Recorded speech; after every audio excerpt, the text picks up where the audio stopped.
Canal Escute Áudio Novel. Se inscreva. Novel Teoria Fanfic. Fanfic Harry Potter, A Sombra de um Legado, parte 15, capítulo 134. A sala do diretor transformou-se em uma sala de guerra. Minutos após a convocação de Ariana, os principais personagens estavam reunidos. Harry, Rony, Hermione, Neville, Luna e Gina, o núcleo da AD, estavam de um lado, com os rostos em uma mistura de medo e determinação feroz. Do outro, estavam os professores McGonagall e Flitwick, com expressões sombrias e resolutas. Snape permanecia junto à porta, uma sombra escura e silenciosa, o rosto uma máscara ilegível. Dumbledore, que fora imediatamente alertado pelos protegidos de seu escritório sobre a chegada inesperada deles, ouviu atentamente enquanto Ariana, com a rapidez e a precisão de um informante militar, expunha a situação. Hermione já havia contatado os outros membros da AD e os instruído a interferir com os filhos dos comensais da morte na escola, caso fossem vistos espionando ou causando problemas. A missão exigia que os comensais da morte permanecessem alheios a quaisquer planos feitos para frustrá-los. Voldemort plantou uma falsa visão na mente de Harry, mostrando a tortura de Sirius Black. Começou ela com a voz nítida e clara. O objetivo é atrair Harry ao Departamento de Mistérios para recuperar uma profecia que ele acredita pertencer a ambos. Nossas informações, ela fez um leve aceno para Harry, sugerem que um contingente de comensais da morte, provavelmente incluindo Bellatrix Lestrange, já está à espreita no Salão da Profecia. É uma armadilha, disse McGonagall, com a voz carregada de raiva. Sim, confirmou Ariana. Uma situação previsível. E por ser previsível, podemos revertê-la. Não cairemos na armadilha deles. Nós os levaremos para a nossa. Ela se moveu para o centro da sala, sua presença comandando toda a atenção de todos os presentes, do poderoso diretor ao mais jovem Weasley. Esta será uma operação coordenada e multifacetada, anunciou ela, enquanto sua mente tecia a estratégia complexa em um plano claro e prático. Cada grupo terá um papel específico e uma área de atuação específica. O sucesso depende do timing preciso e da adesão ao protocolo. Ela se virou primeiro para o grupo de estudantes. Camada 1, a equipe principal. Harry e eu prosseguiremos sozinhos para o Salão da Profecia. Nosso objetivo é duplo. Primeiro, recuperar o orbe profético correto, que servirá tanto como isca quanto como uma valiosa informação. Segundo, atrair os comensais da morte e confirmar seus números e identidades. O coração de Harry batia forte, mas ele assentiu, entendendo seu papel. Ele era isca. Serei responsável pela proteção imediata de Harry, continuou Ariana com um olhar firme. Minha prioridade é mantê-lo protegido e imóvel. Não nos envolveremos em um duelo prolongado. Recuperaremos o objetivo e iniciaremos uma retirada tática, atraindo o inimigo para nós. Ela então olhou para os demais membros da AD. Camada 2, a equipe de emboscada. Rony, Hermione, Neville, Luna e Gina. Vocês não entrarão no Salão da Profecia. Assumirão posições escondidas na sala circular que o precede. No momento em que eu der o sinal, um sinalizador prateado de pássaro trovejante, vocês emergirão e enfrentarão os comensais da morte que os perseguem pelos flancos e pela retaguarda. Seu objetivo não é derrotá-los, mas desorientá-los, incapacitá-los e contê-los, criando caos em suas fileiras. Eles notarão vocês, mas seu treinamento é sólido. Além disso, notar os alunos fará com que subestimem nosso planejamento, pensando que apenas estudantes universitários fazem parte dele. Rony, Neville e Gina pareciam aterrorizados e emocionados. Hermione já estava mentalmente repassando feitiços que penetravam o escudo. Luna tinha apenas uma expressão sonhadora e determinada no rosto. O olhar de Ariana então se voltou para os professores. Camada 3, o apoio pesado. Enquanto estivermos lá dentro, a Ordem da Fênix, liderada por Sirius e Remo, terá se infiltrado no Departamento de Mistérios e estará esperando nas câmaras ao redor. Eles formarão um cordão secundário, mais poderoso. À medida que os comensais da morte forem desorganizados pela emboscada da AD, a Ordem atacará, impedindo sua retirada e enfrentando os oponentes mais poderosos. Como Lestrange, ela estava criando uma caixa de destruição, uma série de armadilhas concêntricas projetadas para desmantelar sistematicamente a força inimiga. Quarta camada, o cordão externo, disse ela com os olhos agora em Dumbledore. Enquanto a batalha estiver em andamento, a diretora Amélia Bones e uma equipe criteriosamente selecionada de aurores de elite terão garantido todas as saídas do Departamento de Mistérios para o átrio principal do Ministério. Qualquer comensal da morte que conseguir romper a barreira da ordem correrá diretamente para os braços da lei. Não haverá escapatória. Por fim, ela descreveu a última etapa. Camada 5, a rede final. Você, professor Dumbledore, e você, professora McGonagall, protegerão o próprio átrio. Seu papel é lidar com quaisquer contingências imprevistas e garantir que, uma vez encerrado o combate, você possa nos resgatar e proteger todas as saídas da rede de fluxo do Ministério, impedindo qualquer interferência política de alto escalão de indivíduos como Fudge. Foi uma estratégia abrangente e brilhantemente elaborada que levou em conta cada estágio do conflito, desde a atração inicial até a contenção final e inevitável. E nós, senhorita Dumbledore? Perguntou o professor Flitwick, com seu rostinho sombrio e determinado. Você e o professor Snape têm o papel mais crucial de todos, disse Ariana, virando-se para eles. Vocês permanecerão aqui. Vocês protegerão Hogwarts. Com o diretor e a vice-diretora ausentes, o castelo está vulnerável. Seu dever é ser sua defesa inquebrável, garantindo que nenhum ataque secundário possa ocorrer enquanto nossas forças estiverem engajadas em outro lugar. Snape, que ouvia com uma expressão sombria e indecifrável, assentiu com um único e breve aceno. Ele entendeu. Seu papel não era na linha de frente, mas como guardião da retaguarda, uma tarefa adequada às suas habilidades e à sua complexa posição. Essa também era uma aposta segura para sua identidade de espião. O plano está definido, concluiu Ariana, com o olhar percorrendo o grupo reunido. A comunicação será feita por meio de mensagens modificadas do patrono, que transmitirão sinais simples e predefinidos. Atacar, retirar, alvo garantido. Além de mim e Harry, os outros não viajarão para o Ministério por Flu, que pode ser monitorado, mas por uma série de aparições coordenadas e de curto alcance, dirigidas pelo professor Dumbledore. Ela olhou para cada um com uma expressão de absoluta e inabalável determinação. Voldemort acredita estar atraindo um garoto assustado para uma armadilha simples. Responderemos com toda a força coordenada desta sala. Não seremos as vítimas. Seremos os caçadores. Um silêncio sombrio e determinado tomou conta do escritório. Eles não eram mais apenas uma escola. Eram um exército. E eles tinham acabado de receber um plano de batalha, não de um general experiente ou de um poderoso diretor, mas de uma garota de 15 anos com uma mente de diamante e uma vontade de aço forjado. Os comensais da morte do Departamento de Mistérios não estavam esperando por um estudante assustado. Estavam esperando por uma tempestade, e não tinham a mínima ideia de que ela estava prestes a cair sobre eles. Capítulo 135. À medida que o conselho de guerra no escritório de Dumbledore começava a se dispersar, cada membro se movimentando para cumprir sua função, uma única voz áspera cortou o silêncio determinado. Dumbledore estava contatando a Ordem e Amélia detalhando o plano. Então é isso? Daphne Greengrass estava parada na porta de braços cruzados, sua habitual compostura fria quebrada por uma expressão de mágoa crua e traída. Ela claramente ouvirá a comoção e viera ver, apenas para se ver do lado de fora da reunião mais importante de suas vidas. Como membro de confiança do grupo de Ariana, ela, é claro, não era suspeita de espionagem ou algo do tipo pelo promotor. Você vai para a guerra e nem me contou, disse Daphne com a voz baixa e tensa. Ela olhou diretamente para Ariana, com os olhos azuis brilhando. Hermione e os outros observaram, desconfortáveis, sentindo a profunda dor pessoal por trás da acusação. Ariana se virou para ela com uma expressão indecifrável. Isso não é problema seu, Daphne, disse ela com a voz calma, mas firme. Não é problema meu? Retrucou Daphne, entrando na sala. Trabalhei com você e Hermione por meses. Dediquei-me à nossa pesquisa, à nossa aliança. Pensei que fazia parte do seu círculo íntimo. E agora, quando chega a hora de lutar de verdade, sou dispensada como uma caloura. A mágoa em sua voz era palpável. Você não confia em mim? Acha que sou covarde? Eu nunca questionei sua coragem ou sua lealdade, respondeu Ariana, com a voz suavizando-se um pouco, mas sem perder a firmeza. Minha decisão de excluí-la desta operação não se baseia em falta de confiança em você. Baseia-se em um imperativo estratégico para proteger você e sua família. Ela se aproximou, falando em um tom mais baixo, apenas para Daphne. Sua família, Greengrasses, atualmente ocupam uma posição de poderosa neutralidade no cenário político. Vocês são respeitados pelas antigas famílias puro sangue, mas não estão alinhados com os comensais da morte. Essa neutralidade é um trunfo estratégico inestimável. Ela lhes dá acesso, influência e uma perspectiva que não temos. Ela encontrou o olhar de Daphne, seus próprios olhos repletos de uma lógica severa e séria. Se você, Daphne Greengrass, for vista lutando ao lado de Harry Potter e da Ordem da Fênix contra uma dúzia de comensais da morte, essa neutralidade será destruída para sempre. Sua família será forçada a escolher um lado. Voldemort imediatamente a classificará como inimiga, como traidora do sangue. Ele trará todo o peso de sua fúria sobre sua casa. A influência de seu pai, a segurança de sua família, o futuro de Astoria, tudo isso estará em perigo imediato e mortal. A raiva no rosto de Daphne começou a diminuir, substituída por uma compreensão crescente e horrorizada. Seu papel nesta guerra, Daphne, não é ser uma soldada na linha de frente, continuou Ariana, com a voz num sussurro baixo e estratégico. É ser um recurso de inteligência, uma aliada discreta por dentro. Você é muito mais valiosa para a nossa causa em um jantar da Sonserina, ouvindo sussurros de Draco Malfoy, por mais estúpidos que sejam, do que trocando maldições em um corredor escuro do ministério. Ela colocou a mão gentilmente no braço da amiga. Não estou te deixando de lado. Estou protegendo minha rainha. As peças mais poderosas no tabuleiro de xadrez nem sempre se envolvem na escaramuça inicial. Daphne a encarou, a dor crua em seus olhos dando lugar a um respeito profundo e relutante. Ariana não a havia dispensado. Ela lhe atribuíra um papel diferente, mais sutil e talvez até mais perigoso. Ela a via não apenas como uma amiga a ser protegida, mas como um trunfo estratégico a ser empregado com cuidado. Foi o elogio mais sonserino que ela já receberá. Eu entendo, disse Daphne finalmente, com a voz carregada de emoção. Ela sentiu com um único e firme aceno de cabeça. Cuidado, Ariana. Todos vocês. Então ela se virou e saiu do escritório, de cabeça erguida e com seu propósito redefinido. Com a última peça de sua política interna resolvida, era chegada a hora de agir. Os membros da equipe da ADA, com rostos que misturavam medo e determinação, foram conduzidos pelo professor Flitwick a um local seguro para guardar o sinal para sua aparatação coordenada. Ariana e Harry permaneceram no escritório do diretor com Dumbledore e Amélia Bones, que tinham acabado de chegar pelo Flu com um rosto sério. Kingsley e minha equipe estão posicionados ao redor do Departamento de Mistérios, informou Amélia secamente.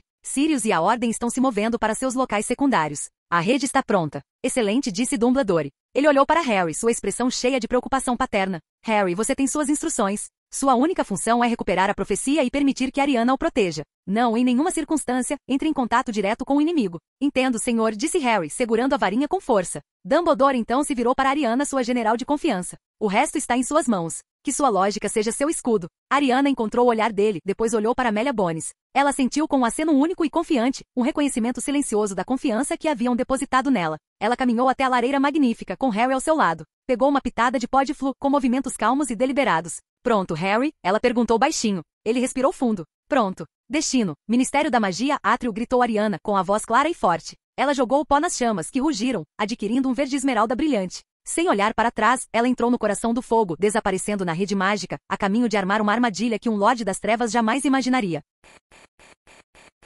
Canal Escute Áudio Novel. Capítulo 136. Sair das chamas esmeraldas da lareira para o vasto e silencioso átrio do Ministério da Magia era como entrar em uma grande catedral abandonada. A agitação habitual dos funcionários do Ministério havia desaparecido, substituída por um silêncio sinistro e ecoante. A fonte dourada dos Irmãos Mágicos permanecia silenciosa, suas águas paradas. Os feitiços de limpeza noturnos haviam deixado o piso de mármore negro polido brilhando sob a luz suave e mágica do teto encantado. Está vazio, sussurrou Harry, sua voz soando estranhamente alta no silêncio. Como esperado, murmurou Ariana, seus olhos examinando cada sombra, cada nicho. O ministério está oficialmente fechado por esta noite. Nossa presença aqui é inaceitável e invisível. Ela colocou a mão no braço dele para acalmá-lo. Fique por perto. Siga minhas instruções à risca. Meia-noite. A pantera esguia emergiu de sua sombra como se sempre tivesse estado ali. Harry olhou para a pantera de olhos violeta e calmamente se virou para Ariana. Ela sempre esteve aqui esse tempo todo? Ariana se aproximou. Não, ela costuma sair sozinha. Na verdade, não tenho ideia de onde ela esteve o ano todo, mas posso contar com ela para me ouvir quando eu precisar. A confiança de Ariana em seu familiar era absoluta. Eles atravessaram o átrio, seus passos sendo o único som. Ariana caminhava não com a tensão nervosa de um intruso, mas com o passo calmo e determinado de um comandante inspecionando seu campo de batalha. Seus sentidos estavam totalmente aguçados, uma rede fina e invisível de consciência mágica se espalhando a partir dela. Meia-noite também estava em alerta máximo. Ela podia senti-los. Eram presenças tênues, suas assinaturas mágicas deliberadamente suprimidas por poderosos feitiços de ocultação, mas estavam lá, escondidos nas alcovas, espreitando nos escritórios escuros e vazios que ladeavam o átrio, a camada externa da armadilha dos Comensais da Morte. Eles esperavam que a luta se espalhasse para impedir qualquer recuo. Não sabiam que os aurores de Amélia Bones os aguardavam nas sombras logo atrás deles. Eles já estão aqui, sussurrou ela para Harry, que sentiu uma pontada de medo. Estão todos ao nosso redor. Ignore-os. Eles não são nosso alvo. Siga o protocolo. Chegaram aos elevadores que desciam para o coração profundo e escuro do ministério, até o nível 9. As portas do elevador se abriam para um corredor simples e escuro, sem nada de especial, exceto por uma única porta preta sem adornos no final. O departamento de mistérios. O ar ali era diferente. Era frio, parado e vibrava com um poder estranho e ancestral, a magia acumulada do tempo, do espaço e do próprio pensamento. Ariana parou diante da porta, fechando os olhos por um instante. Ela conseguia sentir as camadas da emboscada, como anéis concêntricos. Ela podia sentir os tênues lampejos da magia se instalando nas salas ao redor, uma rede silenciosa e invisível se fechando em torno de suas presas desavisadas. A equipe de emboscada, Rony, Hermione, Neville e Luna Gina, estava na sala circular logo após a entrada. A Ordem da Fênix estava posicionada na sala do tempo e na câmara espacial. O tabuleiro estava armado. Pronto? Ela perguntou a Harry. Ele assentiu, com os nós dos dedos brancos sobre a varinha. Ela empurrou a porta. Entraram numa sala circular com uma dúzia de portas pretas idênticas. Ariana não hesitou. Caminhou diretamente para a porta que sabia que levava ao Salão da Profecia e a abriu. Eles entraram em uma sala vasta, fria e silenciosa, tão grande que seus passos ecoavam sem parar. Fileiras e mais fileiras imponentes de prateleiras de vidro empoeiradas se estendiam na escuridão, cada prateleira repleta de milhares de pequenas esferas de vidro branco leitoso e brilhantes. Fileira 97, sussurrou Harry, lembrando-se da visão. Ariana o guiou pelo labirinto de prateleiras com os sentidos em alerta máximo. Ela podia senti-los agora, a principal força inimiga, escondida entre as prateleiras imponentes, sua magia sombria e faminta, uma presença palpável e olhosa no ar. Havia pelo menos 10 deles. Encontraram a fileira 97. E lá, em uma prateleira pequena e empoeirada, havia uma esfera com uma etiqueta amarelada. Nela se lia: SPT para Apv, Lorde das Trevas e Harry Potter. É isso aí, Harry sussurrou. Peg instruiu Ariana em voz baixa. No momento em que você tocar, eles se revelarão. Esteja pronto. Harry estendeu a mão trêmula e fechou os dedos ao redor do vidro frio e liso do orbe da profecia. No momento em que o fez, uma voz suave e fria como uma lápide ecoou na escuridão. Muito bem, Potter. Agora vire-se, devagar e com cuidado, e me dê isso. Lúcio Malfoy saiu de trás de uma prateleira alta, com seus longos cabelos loiros brilhando. Ele estava ladeado por uma dúzia de outros comensais da morte, com as varinhas erguidas e os rostos mascarados voltados para eles. À frente, com os olhos ardendo com uma luz selvagem e fanática, estava Bellatrix Lestrange. O bebezinho Potter arrulhou Bellatrix com a voz distorcida e zombeteira. Será que ele veio buscar a profecia? Será que sentiu falta da mamãe e do papai? A mão de Harry apertou o orbe, seu rosto se contorcendo de raiva. Meia-noite também estava em alerta ao lado de Ariana. Cuidado, Potter, disse Lúcio lentamente. Você não ia querer quebrá-lo. Afinal, tem o seu nome escrito nele. Eles começaram a avançar, fechando o círculo, com as varinhas apontadas para os dois adolescentes. O gato preto, embora fosse um problema, era subestimado como uma simples fera. Eles pensaram que os tinham encurralado, duas crianças e um gato contra uma dúzia dos seguidores mais poderosos do Lorde das Trevas. Foi seu erro final e fatal. Bellatrix ergueu a varinha, com um sorriso cruel no rosto. Crook. Ela nunca terminou a palavra. No instante em que Ariana detectou a mudança na intenção mágica de Bellatrix, a primeira sílaba da maldição imperdoável se formando em sua mente, ela agiu. Com um estalar de dedos rápido e definitivo, duas coisas aconteceram simultaneamente. Primeiro, um enorme escudo hemisférico de luz prateada sólida e cintilante irrompeu ao redor dela e de Harry, desviando uma dúzia de maldições que o atingiam em uma cacofonia de ruídos estridentes e crepitantes. Em seguida, ela ergueu a própria varinha e gritou um comando único e claro que não era um feitiço, mas um sinal. Tunitrus. Trovão. Um clarão brilhante e silencioso, com a forma prateada de um pássaro-trovão, irrompeu de sua varinha, subindo em direção ao teto alto e escuro do Salão da Profecia e explodindo em uma chuva de faíscas incandescentes. Era o sinal. Atacar. Agora, ela gritou para Harry. Agarrou o braço dele e lançou um único e poderoso feitiço não verbal, Nebulus Máxima. Uma névoa negra, espessa, turva e impenetrável preencheu instantaneamente toda a câmara, mergulhando-a em uma escuridão absoluta e desorientadora. Os comensais da morte gritaram em confusão e raiva, suas maldições voando às cegas. No primeiro segundo daquela confusão, Ariana já estava se movendo, puxando Harry consigo, navegando pelo mapa mental perfeito que ela já havia criado. Eles correram do centro da armadilha, de volta para a porta pela qual haviam entrado. Interferência da meia-noite, usando casualmente as sombras para afastar os comensais da morte do caminho. Quando a névoa negra finalmente começou a se dissipar alguns segundos depois, Ariana e Harry haviam saído da zona de matança. E os comensais da morte não eram mais os caçadores. Eles estavam cercados. A equipe da AD irrompeu da entrada, atordoando dois comensais da morte por trás. Dos corredores à esquerda e à direita, a Ordem da Fênix emergiu, Sirius Black e Remo Lupin liderando o ataque, seus rostos máscaras sombrias de fúria justificada. A armadilha havia sido revertida. A emboscada havia sido armada. A batalha do Departamento de Mistérios havia começado, não como uma escaramuça desesperada, mas como uma aniquilação coordenada e sistemática. Capítulo 137. O Salão da Profecia mergulhou em um turbilhão de fogo mágico caótico e multidirecional. Os comensais da morte, pegos completamente de surpresa, travavam uma batalha em todas as frentes. A execução planejada e vagarosa de um estudante havia se transformado em uma luta desesperada e frenética pela própria sobrevivência. Eles estão por toda parte, gritou um dos comensais da morte quando um feitiço atordoante de Gina Weasley o atingiu de lado. Neville, com o rosto mascarado de uma determinação implacável, executou com sucesso uma maldição de amarração de corpo inteiro em outro. Os feitiços desorientadores de Luna, bizarros, mas eficazes, fizeram com que um terceiro tropeçasse diretamente em uma poderosa maldição explosiva de Sirius Black. A batalha foi curta, brutal e totalmente unilateral. Os comensais da morte foram superados em manobras, em desvantagem numérica e sistematicamente derrotados pela força combinada e coordenada da AD e da Ordem. Percebendo que a armadilha estava se fechando, os poucos remanescentes, liderados por Lúcio Malfoy e uma Bellatrix Lestrange aos berros e furiosa, fizeram a única coisa que podiam. Fugiram. Eles saíram do Salão da Profecia, de volta à sala circular, apenas para dar de cara com a segunda camada da armadilha.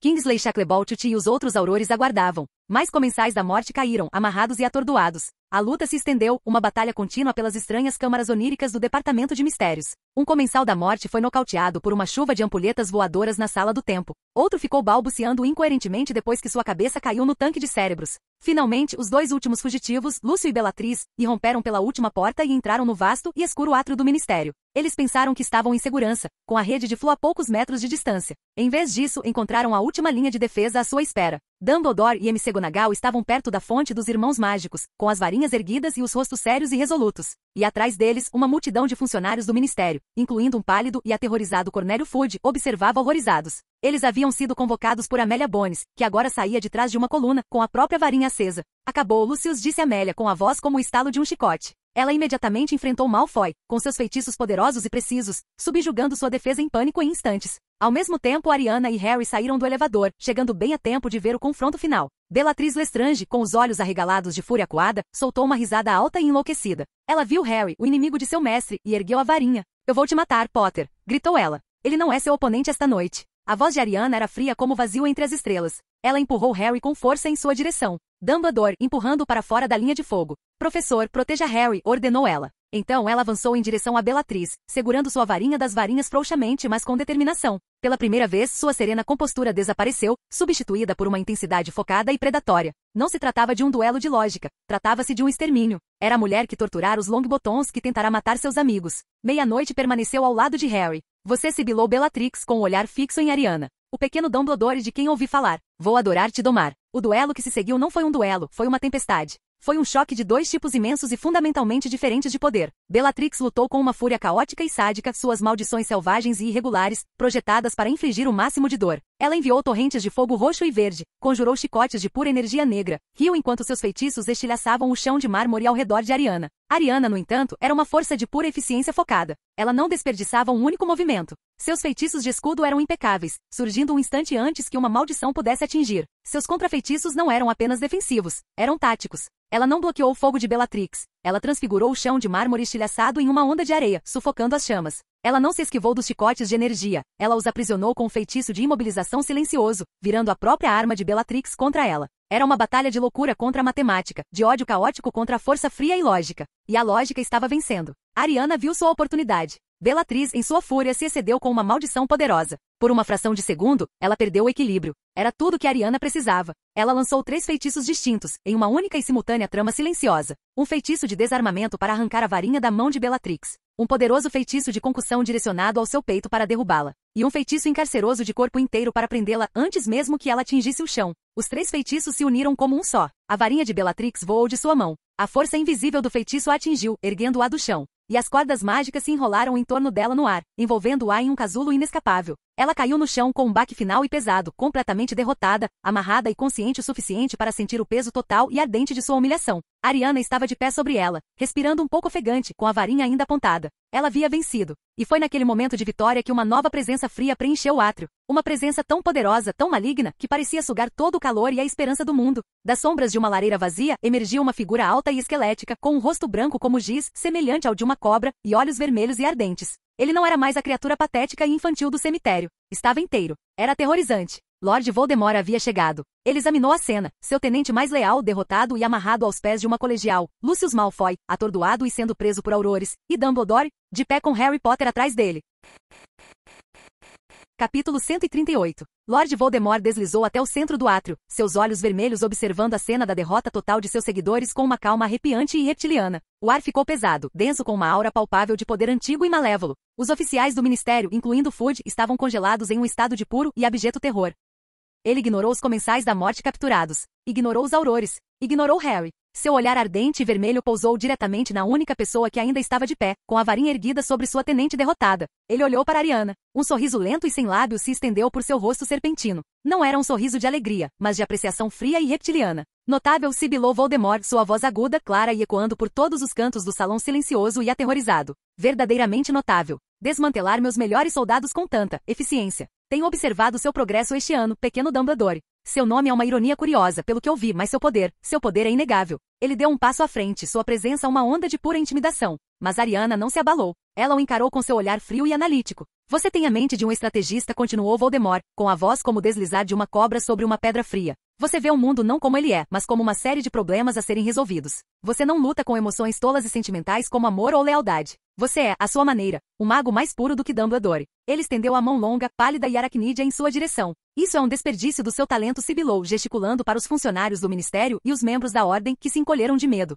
Vocês estão alinhados com tolos, sentimentais e burocráticos covardes. Eles vão te segurar, acorrentar seu potencial. Eles não compreendem o verdadeiro poder. Junte-se a mim, Ariana, disse ele, a oferta uma tentação venenosa. A filha do Maledictus e do Obscurial que também serviu a um Lorde das Trevas. Uma verdadeira herdeira de uma linhagem de magia profunda e indomável. Com sua mente e meu poder, seríamos imparáveis. Não apenas governaríamos este mundo patético, nós o reconstruíamos, o redesenharíamos, em um sistema lógico e ordenado, livre da imundície caótica de sangues ruins e trouxas. Não lhe ofereço servidão. Ofereço-lhe uma parceria. Um assento à minha direita, como arquiteta do meu novo mundo. Era a tentação máxima, um apelo não ao seu medo ou ambição, mas à sua própria natureza, seu amor pela lógica, pela ordem, por sistemas eficientes. Por um longo momento, Ariana ficou em silêncio. Ela olhou para os olhos vermelhos e ardentes de Voldemort, para sua oferta de um mundo perfeitamente ordenado e implacável. Então, seu olhar se voltou para Harry, parado atrás de Dumbledore, aterrorizado, mas desafiador. Para Hermione e o promotor, observando de lado, com os rostos pálidos de medo por ela. Para a memória dos Longbottoms, suas mentes destruídas pelo próprio caos que ele prometeu eliminar.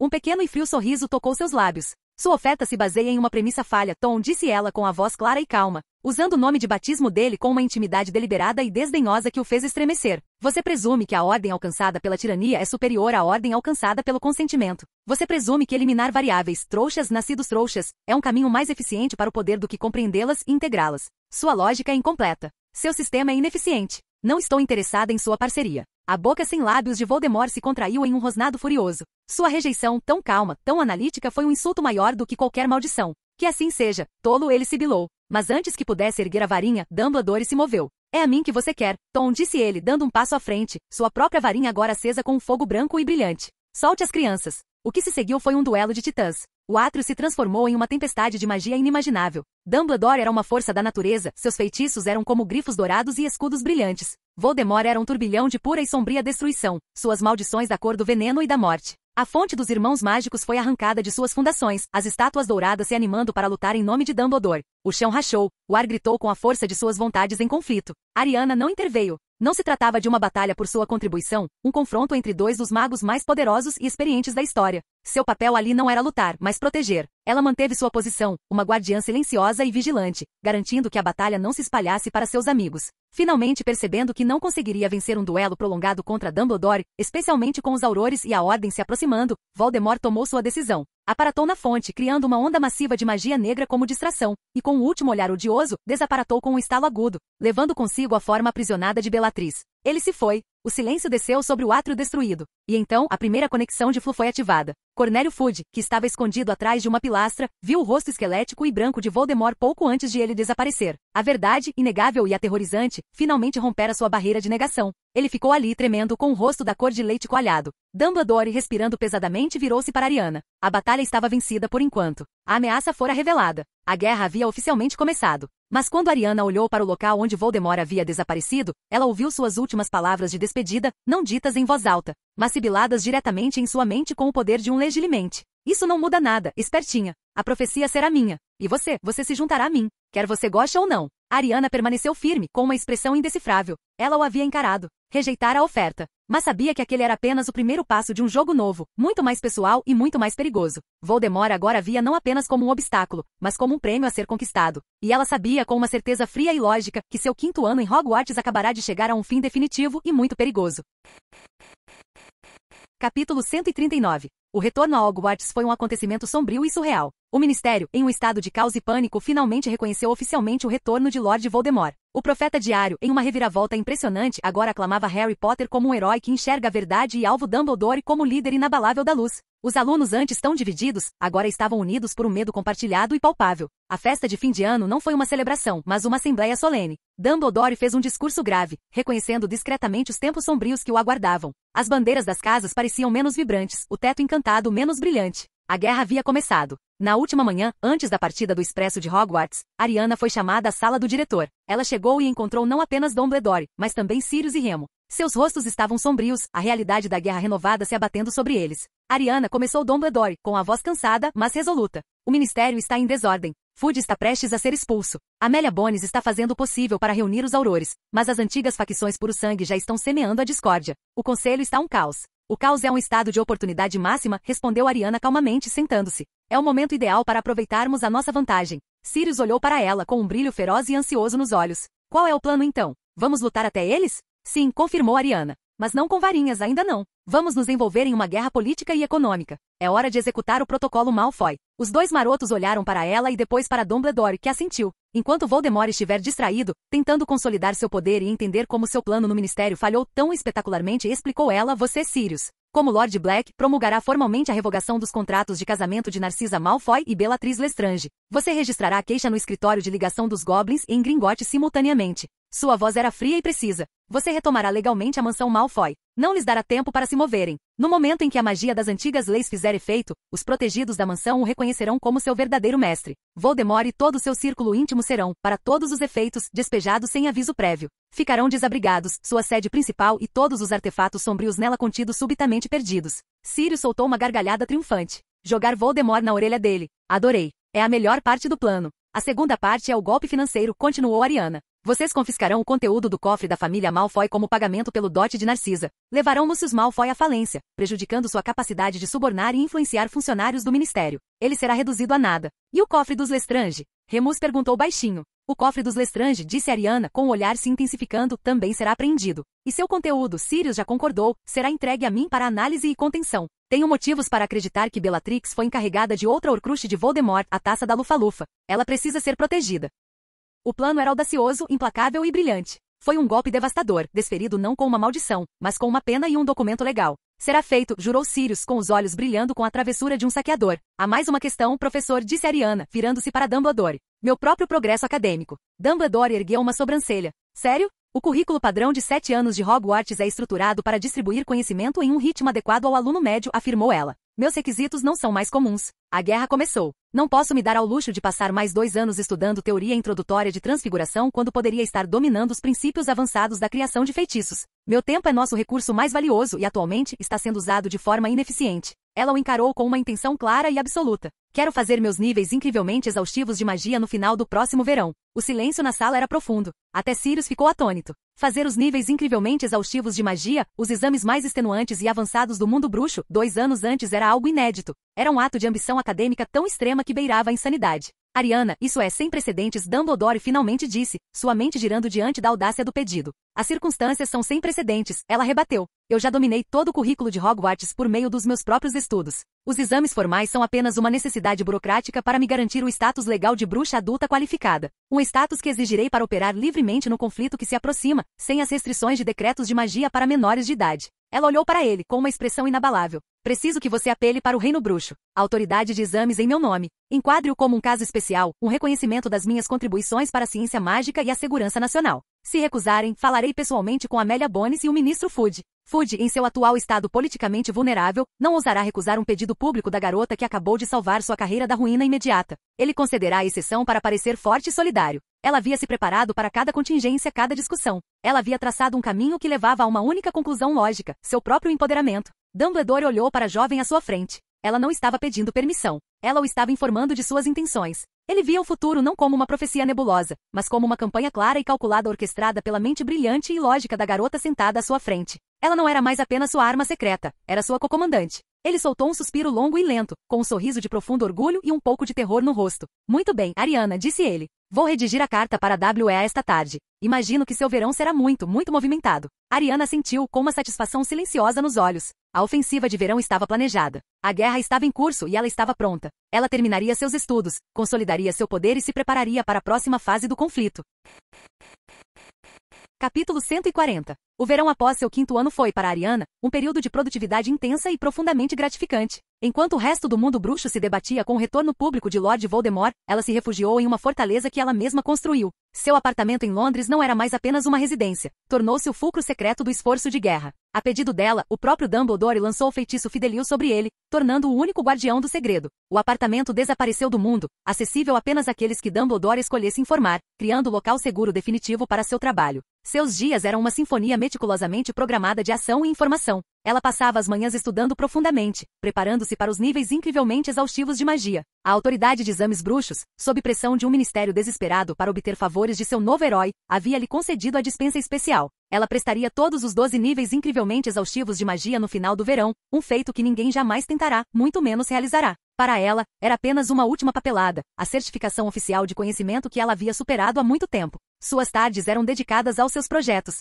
As plantas do projeto Quimera cobriam uma parede inteira, um lembrete constante e ambicioso de um futuro além do conflito atual. Mas eram suas noites que eram dedicadas à guerra. Ela se mantinha atualizada com uma precisão que envergonharia o chefe do escritório de Aurores. Corujas chegavam à sua janela blindada a qualquer hora. Um relatório diário de Hermione, que estava passando o verão na França, mas se dedicara a ser a principal analista de inteligência de Ariana, trazia notícias do continente. Suas cartas estavam repletas de gráficos aritméticos complexos e mecânica celeste, atualizações sobre o mapeamento de coordenadas espaço-temporais para o sistema de navegação da nave espacial, mas também continham sussurros do Ministério francês, rumores de criaturas sombrias se agitando, de antigas alianças sendo testadas. As cartas de Daphne eram diferentes. Eram escritas em pergaminho grosso de cor creme, seladas com o brasão da família Griengras. Eram sua janela para o mundo sombrio e paranoico da elite puro-sangue. Ela escrevia sobre as consequências da apreensão dos Malfoy. Meu pai diz que Lúcio é um homem destruído, dizia uma das cartas. Eles agora vivem em uma pequena mansão provinciana, uma propriedade menor da família Nott. Sua influência se foi. A fúria de Voldemort com a perda da mansão como seu quartel-general era aparentemente lendária.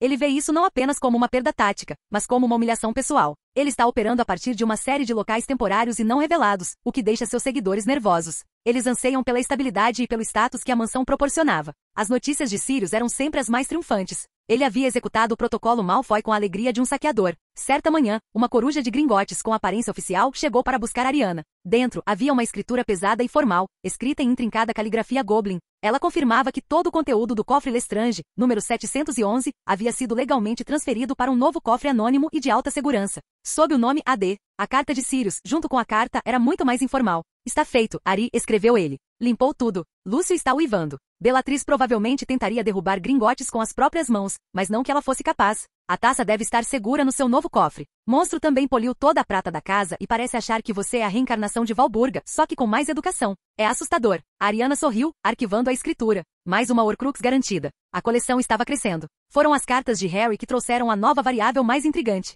Ele passaria a primeira parte do verão no Largo Grimmauld antes de ser buscado por Dumbledore. Suas cartas estavam repletas das frustrações de sempre, mas uma em particular chamou a atenção dela. Dumbledore vem me buscar na semana que vem, escreveu Harry. Mas ele disse que faremos uma parada no caminho para a toca. Ele quer que eu o ajude a convencer um velho professor chamado Slughorn a voltar para dar aulas em Hogwarts. Ele diz que é muito importante. Ariana franziu a testa, sua mente analisando imediatamente este novo dado. Slughorn. Horácio Slughorn, o ex-diretor da Sonserina, um homem conhecido por sua paixão por colecionar alunos famosos e influentes. Mas por que ele era tão importante agora? Dumbledore tinha suas próprias memórias de Tom Riddle. Eles já sabiam sobre as Horcruxes. Por que Slughorn, um homem que havia se aposentado anos atrás, de repente se tornou uma peça crucial no tabuleiro? Ela enviou uma rápida coruja a Dumbledore, formulando a pergunta com uma precisão educada e clínica. Professor, em relação ao recrutamento do professor Slughorn, considerando que nossa hipótese primária sobre múltiplas Horcruxes já foi confirmada, qual o valor estratégico do depoimento de Slughorn neste momento? Por favor, esclareça o papel dele na operação atual. A resposta de Dumbledore foi rápida, mas um tanto evasiva. Minha querida Ariana, eu simplesmente queria mudar a possível defesa de Hogwarts, permitindo que Severo assumisse a disciplina de defesa. Sua presença seria contraproducente para este recrutamento em particular. Horácio é um homem que se intimida facilmente com o poder ostensivo. Ariana entendeu. Dumbledore não precisava da memória de Slughorn para confirmar a contagem final de Horcruxes, mas simplesmente desejava uma mudança no corpo docente e acreditava que sua própria manipulação gentil e o status de celebridade de Harry eram as melhores ferramentas para o trabalho. Era um caso raro em que a abordagem direta e lógica de Ariana pudesse realmente atrapalhar a missão. Muito bem. Ela confiaria no julgamento do diretor nessa manobra tática. Ela estava sentada em seu tranquilo apartamento em Londres, o centro nervoso de uma guerra secreta. As peças se moviam pelo tabuleiro, na França, em mansões de sangue puro, nos cofres de Gringotts e em uma pequena vila chamada Budleigh Babberton. O mundo prendia a respiração, esperando a tempestade passar. Mas ali, no silêncio, a arquiteta da estratégia deles estava calma. Ela havia feito a pesquisa, tinha seus aliados, e estava pronta para a próxima fase. As Horcruxes não eram mais apenas uma teoria, eram uma lista de verificação, e ela pretendia ver cada item marcado. Capítulo 141. A carta da Autoridade de Exames Bruxos chegou em uma tranquila manhã de terça-feira. Ariana abriu com uma curiosidade calma e imparcial. Os resultados foram, como ela previra, impecáveis. 12 estudos mágicos em nível ordinário, todos com a nota máxima possível, excelente. O bilhete que a acompanhava do chefe da WEA era uma correspondência bajuladora e efusiva, aclamando-a como a aluna mais talentosa de um século. Também anexado estava seu comprovante de exame de níveis incrivelmente exaustivos de magia, aliás. Ela arquivou os resultados junto com suas outras anotações de pesquisa. Era uma credencial necessária, nada mais. Seu foco principal permanecia em seus projetos. Os projetos da nave espacial estavam se tornando mais refinados, a teoria do núcleo de poder se consolidando. Sua análise das Horcruxes contidas nelas estava produzindo dados incríveis sobre a natureza da magia da alma. Foi um verão de trabalho intelectual intenso e gratificante. Essa paz foi quebrada numa noite chuvosa no final de agosto. Ela estava em seu escritório, comparando a ressonância mágica do medalhão purificado ao fragmento de alma contido, quando um pulso mágico agudo, insistente e poderoso emanou do distintivo de auror que ela guardava em uma caixa protegida em sua mesa.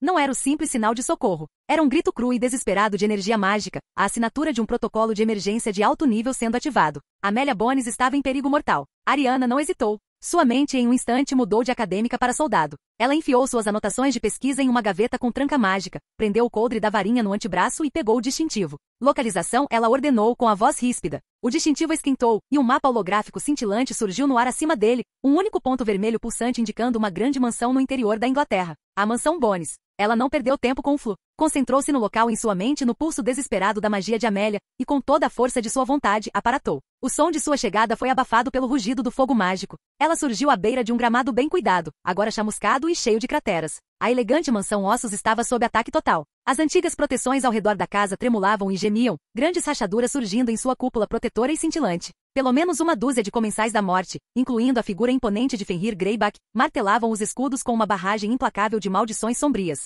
E no centro de tudo, uma figura alta e esquelética vestida de preto comandava o ataque, sua varinha ossuda, um condutor de puro poder destrutivo. O próprio Voldemort liderava o ataque. A mente de Ariana processou a situação tática em um nanosegundo. As proteções estavam prestes a falhar. Um confronto direto era suicídio. O objetivo não era a vitória, era a extração. Ela os viu. Amélia Bones estava perto de uma entrada lateral com um rosto sério, lutando lado a lado com sua sobrinha, Susan, uma lufana apavorada, mas com aparência determinada. Eles estavam sendo dominados. Ariana agiu. Com uma série silenciosa e complexa de feitiços, ela transfigurou o solo úmido do jardim. Grandes e grossos tentáculos de terra e raízes irromperam do chão, enrolando-se nas pernas dos comensais da morte mais próximos da casa, puxando-os para baixo. Simultaneamente, ela lançou um poderoso feitiço atmosférico de arco amplo, criando uma névoa repentina e ofuscantemente densa que envolveu toda a mansão, semeando caos e confusão entre os agressores. Diretor Bones. A voz de Ariana cortou a névoa, magicamente amplificada. Para mim. Canto sudoeste. Através da névoa rodopiante, ela viu Amélia e Susana começarem a correr em sua direção. Mas Voldemort, com os olhos vermelhos brilhando de fúria diante daquela intervenção inesperada, voltou sua atenção para elas.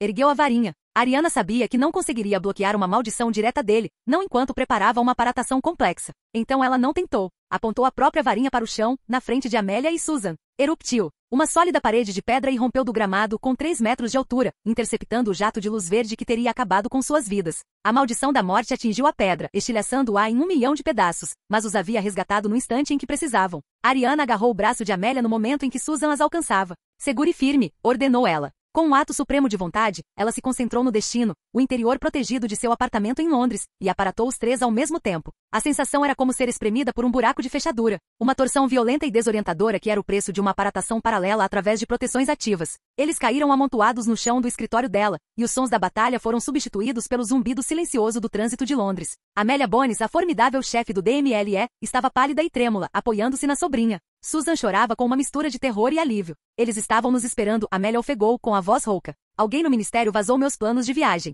Foi uma emboscada. Ariana apenas assentiu, já entregando a Amélia uma poção calmante de seu estoque pessoal. A probabilidade de uma toupeira era alta. Sua sobrevivência era o objetivo principal. Nós o alcançamos. Mais tarde, depois que Susan se acomodou com uma xícara de chá e se enrolou em um cobertor quentinho, Amélia Bones sentou-se em uma poltrona, observando a jovem que acabará de salvar sua vida. A realidade da situação estava se consolidando. Ela olhou para o distintivo de Aurora ainda agarrado em sua mão. Eu te dei este distintivo para sua proteção, disse ela, com a voz carregada de um espanto cansado e crescente. Pensei que se você estivesse em apuros, poderia nos ligar. Eu, a chefe do Departamento de Execução das Leis da Magia, viria salvar a talentosa estudante. Uma risada seca e sem humor escapou de seus lábios. Ela balançou a cabeça lentamente, olhando para Ariana com um respeito novo, profundo e profundamente humilde. Eu nunca imaginei, ela disse, com a voz quase um sussurro, que a primeira vez que fosse usado, seria para eu ligar para você. Nunca imaginei que a colegial seria a única a me salvar. Ariana simplesmente a encarou com uma expressão calma. Os papéis de adulta e criança, de protetora e protegida, tinham acabado de ser irrevogavelmente invertidos. No silêncio de seu apartamento em Londres, cercada pelas plantas de sonhos impossíveis,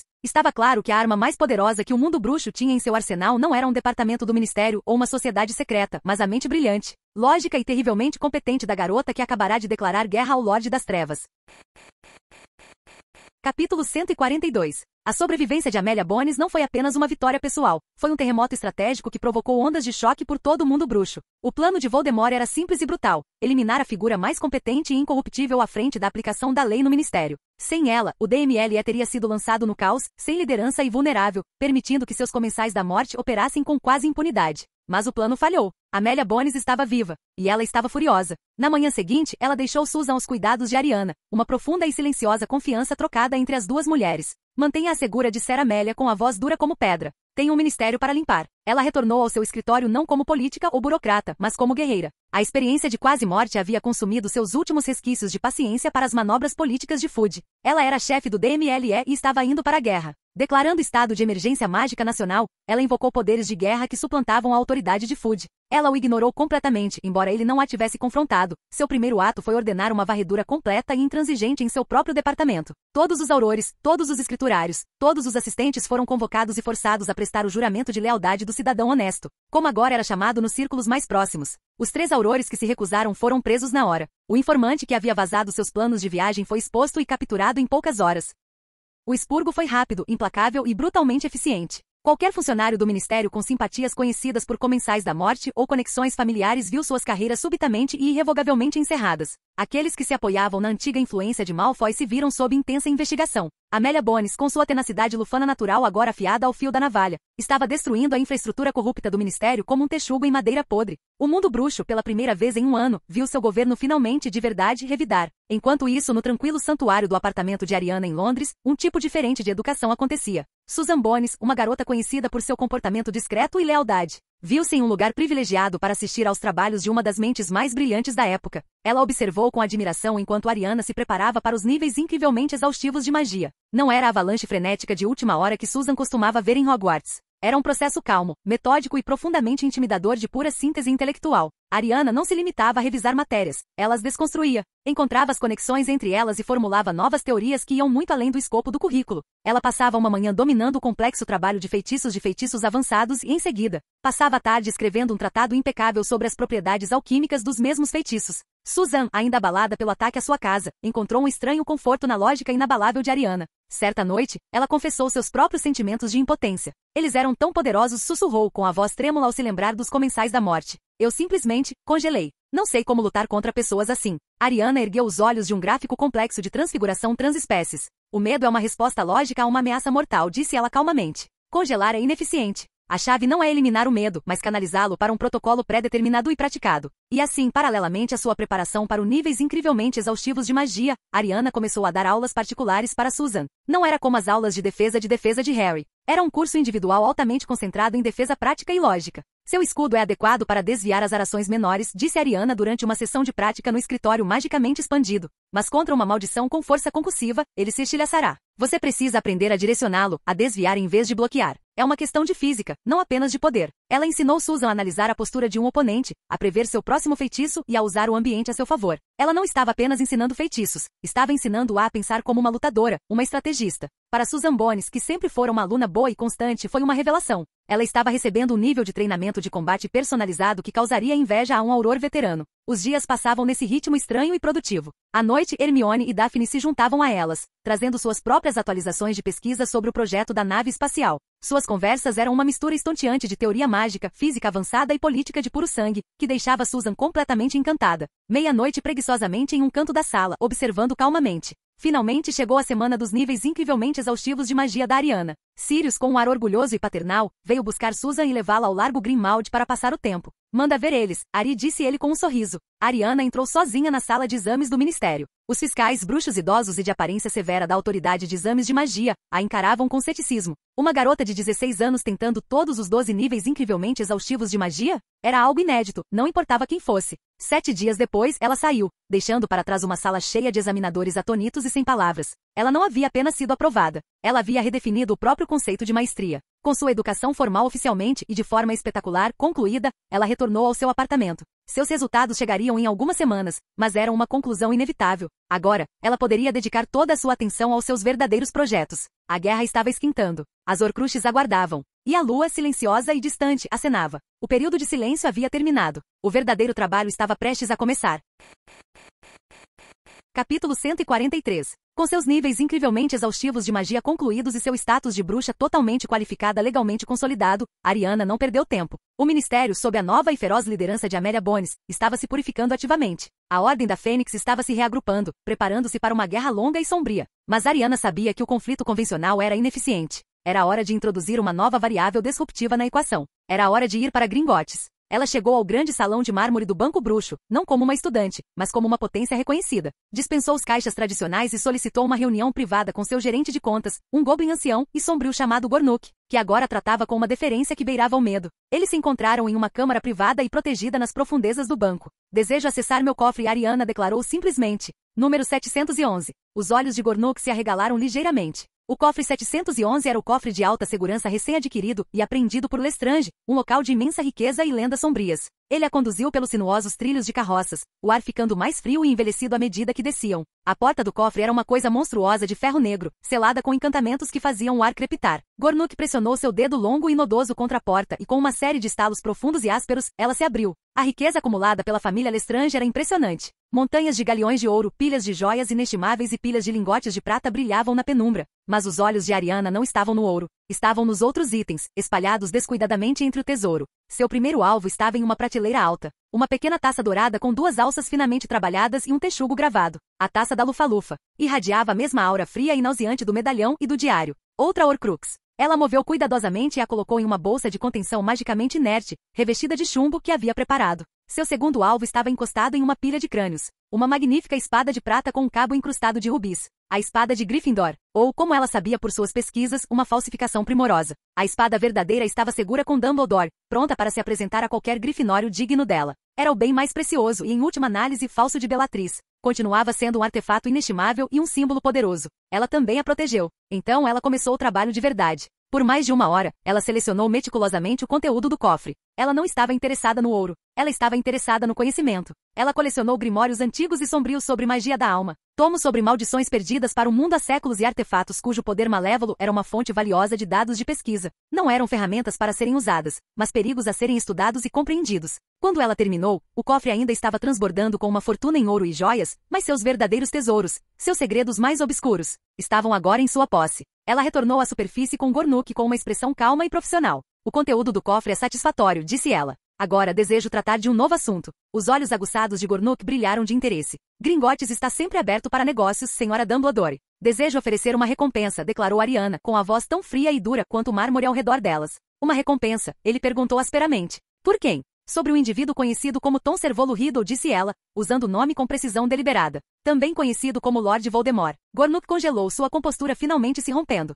Ele a encarou como se ela tivesse acabado de declarar sua intenção de comprar Gringotts. Oferecer uma recompensa pública a um Lorde das Trevas que só recentemente fora oficialmente reconhecido pelo grande público era um ato de guerra audacioso, quase insano. Os termos são simples, continuou Ariana, ignorando o choque. Quer um contrato internacional, magicamente vinculativo, afixado em todas as filiais de Gringotts de Londres ao Cairo. A recompensa é pela sua captura ou, se a captura se provar impossível, pela prova inegável da sua morte final e verdadeira. O preço, começou Gornuk com a mente a mil, uma recompensa dessa magnitude exigiria. O prêmio em dinheiro, Ariana o interrompeu, será todo o conteúdo restante do Vault 711. Toda a fortuna dos Lestrange. Desta vez, Gornuk cambaleou um passo para trás. A fortuna dos Lestrange era uma das maiores do mundo bruxo, um tesouro vasto o suficiente para financiar um pequeno país por uma década. Oferecer tudo pela cabeça de um homem. Era uma quantia tão ridiculamente alta, tão incrivelmente lucrativa, que mudaria a própria natureza da guerra.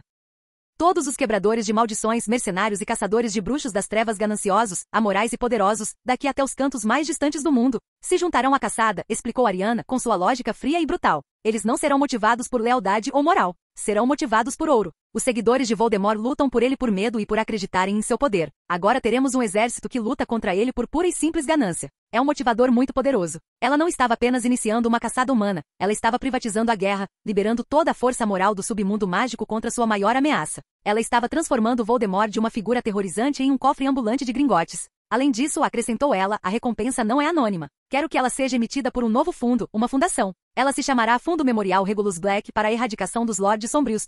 O golpe final foi uma obra de gênio. Vinculou a recompensa à memória de um herói caído, que se voltará contra Voldemort, conferindo-lhe um verniz de propósito justo. Seria também um insulto perpétuo e pungente à família de Sirius e ao próprio Voldemort. Gornuk a encarou sua antiga mente Goblin, que vira impérios ascenderem e caírem, agora repleta de um novo e profundo respeito pelo jovem humano diante dele. Não se tratava do ato precipitado de um mago aflito. Era a finança como arma. Era a guerra por meios diferentes. Era, ele tinha que admitir, uma maneira de pensar verdadeiramente Goblin. Será feito, senhora Dumbledore, ele disse com a voz rouca, curvando-se profundamente não apenas como um banqueiro para um cliente, mas como um estrategista brilhante para outro. Os contratos serão redigidos imediatamente. O mundo saberá da recompensa ao amanhecer. Ariana assentiu, concluindo seu trabalho. Ela deixou Gringotts, deixando para trás um plano que desencadearia uma tempestade de fogo no mundo bruxo. Ela tinha sua Horcrux. Ela tinha suas informações. E acabará de contratar todos os mercenários do planeta para serem seu exército pessoal. Voldemort pensava estar travando uma guerra de terror e sombras. Estava prestes a descobrir que também era alvo da mais lucrativa e, portanto, mais perigosa caçada humana da história moderna. Capítulo 144. Antes de revelar sua nova e grandiosa estratégia à Ordem, Ariana tinha um último assunto pessoal para tratar. No silêncio protegido de seu apartamento em Londres, ela realizou o ritual agora familiar. A taça da Lufa-Lufa, uma taça simples e bela com o brasão de um texugo, repousava sobre o pedestal de mármore, irradiando uma aura fria e palpável de magia corrompida. O processo foi o mesmo, mas sua confiança e habilidade foram maiores. A anestesia mágica, o comando da língua das cobras, o silencioso Icilium Animae. O fio gritante e sombrio da alma de Tom Riddle foi arrancado de seu recipiente dourado e aprisionado em uma nova esfera de obsidiana. Ela então purificou meticulosamente a taça, deixando intacta a magia ancestral e benevolente de Elgalflepufo, uma presença cálida e reconfortante onde antes residia um câncer sombrio. Com 4 fragmentos de alma agora em sua posse e 2 tesouros históricos recuperados, ela estava pronta. Enviou uma mensagem única e simples para Dumbledore. Reunião operacional completa necessária. Todos os membros seniores. Minha localização. Esta noite. Naquela noite, a pequena e minimalista sala de estar de seu apartamento magicamente protegido foi tomada por uma reunião de poder sem precedentes. Dumbledore estava sentado em uma poltrona, com uma expressão pensativa. McGonagall estava ao lado dele, com a postura rígida de expectativa. Snape permanecia no canto, uma sombra escura e silenciosa. Sirius e Remo estavam no sofá, uma energia nervosa e excitada irradiando deles. O senhor e a senhora Weasley observavam, seus rostos uma mistura de orgulho e preocupação parental. Harry e Hermione estavam sentados perto de Ariana, uma unidade silenciosa e solidária. E para surpresa de muitos, Amélia Bones também estava presente, não como a chefe do DMLE, mas como um novo e determinado membro deste conselho clandestino. Sua presença significava uma nova aliança não oficial entre a Ordem e os elementos não corrompidos do Ministério. Ariana estava diante deles, uma presença calma e autoritária. Obrigada a todos por terem vindo, ela começou, sua voz preenchendo o silêncio da sala. Tenho várias atualizações operacionais para relatar. Ela começou colocando a pequena taça dourada sobre a mesa. Ela brilhava com uma luz suave e quente. Esta é a taça de Elgolfrepufo, anunciou. Eu a recuperei do cofre dos Lestrange em Gringotts esta manhã. Era uma Horcrux. Não é mais. Um suspiro coletivo percorreu a sala. Sirius e Remo, que sabiam parte do plano, sorriram triunfantes. Os olhos de Dumbledore brilharam com profundo orgulho. Ao lado da taça, ela colocou a pequena esfera de obsidiana negra contendo o fragmento de alma recém-aprisionado. Este é o 5º pedaço da alma de Voldemort que conseguimos encontrar, afirmou. Ela gesticulou para as outras esferas contidas, que havia disposto em uma mesa lateral. O diário, o anel, o medalhão, o diadema. E agora a taça. Ela olhou para Dumbledore. Professor, este novo fragmento é seu para destruir, assim como os outros. Com sua neutralização, acredito que restam apenas 2 Horcruxes. Podemos falar sobre elas mais tarde. A sala ficou em silêncio, a enorme dimensão de sua realização secreta se refletindo. Em um único verão, enquanto eles se reagrupavam e reagiam, ela estava sistematicamente desmantelando os próprios fundamentos da imortalidade de Voldemort. Mas garantir a Horcrux era apenas um objetivo secundário da minha visita a Gringotts, continuou Ariana, com o tom mudando de acadêmico para estratégico. Meu objetivo principal era abrir uma nova frente nesta guerra. Ela olhou ao redor da sala, encontrando o olhar de cada um. Temos operado sob a suposição de que esta será uma guerra convencional travada por nós, a Ordem e o Ministério, contra eles. Este é um modelo falho. Nossas forças são limitadas. As deles estão presas ao medo e ao fanatismo. Temos jogado na defensiva. É hora de partir para a ofensiva. O que você fez, Ariana? Remus perguntou, inclinando-se para a frente, com a voz cheia de curiosidade nervosa. Iniciei um ato de guerra econômica global, disse ela. A partir desta manhã, o Banco Gringotts, em nome do Fundo Memorial Regulus Black, emitiu uma recompensa internacional, magicamente vinculativa, pela cabeça de Tom Servolo Riddon, também conhecido como Lord Voldemort. O silêncio que se seguiu a essa declaração foi tão absoluto, tão profundo, que foi como se o ar tivesse sido sugado da sala. As mãos da senhora Weasley voaram para a boca. O queixo do Sr. Weasley caiu. Snape, pela primeira vez, pareceu genuína e completamente chocado. Uma recompensa. Sirius finalmente suspirou, um sorriso lento e predatório se espalhando por seu rosto. O prêmio, declarou Ariana, com a voz fria e dura como um galeão, é toda a fortuna restante do cofre da família Lestrange. Uma quantia tão significativa que atrairá todas as entidades amorais, poderosas e gananciosas do planeta. Acabamos de contratar os mercenários do mundo para serem nosso exército particular. Ela expôs as implicações estratégicas com uma clareza brutal. Voldemort não pode mais operar nas sombras.